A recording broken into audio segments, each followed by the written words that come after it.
Hello दोस्तों, नमस्कार। आप लोग देख रहे हैं क्वालिटी भोजपुरी और क्वालिटी भोजपुरी चैनल पर स्वागत। आप लोगों से प्लीज़ रिक्वेस्ट है कि चैनल पर नए जुड़े हैं तो चैनल को सब्सक्राइब कर लीजिए।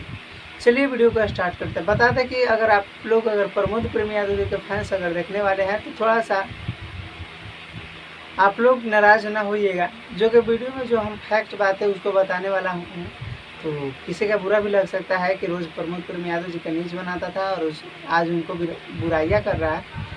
तो मैं बुराइयां नहीं कर रहा हूँ, जो रियल है वो बता रहा हूँ। बता दें कि कल उनका एक गाना आ रहा है जी म्यूजिक कंपनी से।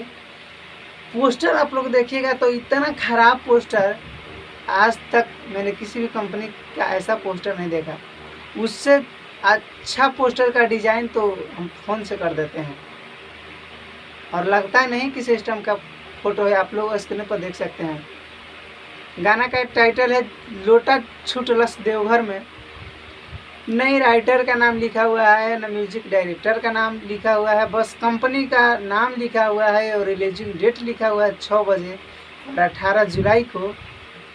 नहीं वीडियो सॉन्ग का है, बस एगो प्रमोद प्रेम यादव जी का फोटो और शायद स्क्रीन पर प्रमोद प्रेम यादव जी का नाम भी नहीं लिखा हुआ है। लोटा छूटलस देवघर में ही बस वैसे ही लिखा हुआ है। तो इस तरह का पोस्टर है। तो बता दें कि इस तरह का पोस्टर नहीं बनाना चाहिए। पोस्टर लगना चाहिए कि नहीं गाना कुछ हो, बवाल हो, लेकिन पोस्टर देख के ही निगलेक्ट कर देते। ऐसा जब पोस्टर होगा तो गाना किस लेवल का होगा। बोलबम का सॉन्ग है और उस पर पोस्टर का डिज़ाइन अच्छा होना चाहिए था। इसमें न राइटर का नाम है। ऐसे आप लोगों को दरअसल बता दें कि लिखा हुआ गाना जो कि सोनू सुधाकर जी का है और म्यूजिक आर्या शर्मा जी का है।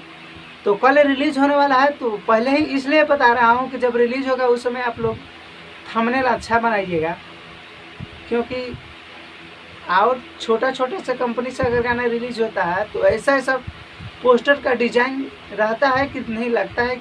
अगर सुने भी होंगे ना तो लगता है कि नहीं इसका पोस्टर इतना अच्छा डिज़ाइन है, एक बार और सुन लेते हैं।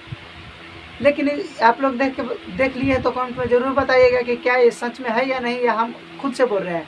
जो कि रियल में है उसी के बारे में बोल रहे हैं। तो अगर आप लोगों को थोड़ा सा तकलीफ लग सकता है अगर प्रमोद प्रेम यादव जी के फैंस इस वीडियो को देख रहे हैं तो। और बता दें एक और बात कि खेसारी लाल यादव जी का फैंस देख रहे हैं, उनको भी थोड़ा सा नाराज़ होने की ज़रूरत हो सकता है उन लोगों को अगर फैंस हैं तो। कल उनका एक गाना आ रहा है जो कि बोलबम का है और पवन पांडे जी का लिखा हुआ गाना है और गाना लगता है कि कॉफ़ी का है और बोलबम का है। तो बाकी कल रिलीज होगा, उस समय आप लोगों को पता चल जाएगा कि चोरी का है या नहीं। लेकिन वो गाना किसी और दूसरे गाने के कंपोज पा रहा है, तो राइटर दूसरा उस गाने को लिखे हैं और राइटर ये जो गाना बोलबम का कल रिलीज होने वाला है वो राइटर पवन पांडे जी हैं। तो पवन पांडे जी का एक पहले नाम था, लेकिन आज चोरों को नाम में शामिल होने वाले ये भी राइटर है। तो आप लोग कल का इंतज़ार कीजिए, कल देखने को मिल जाएगा कि गाना चोरी का है या नहीं। तो अगर वीडियो पसंद है वो तो लाइक करके कमेंट में ज़रूर बताइएगा। अगर मेरी बातों से अगर सहमत हैं तो कमेंट में यस ज़रूर लिखिएगा। मिलते हैं नए वीडियो के साथ, तब तक के लिए जय हिंद, जय भोजपुरी, हर हर महादेव।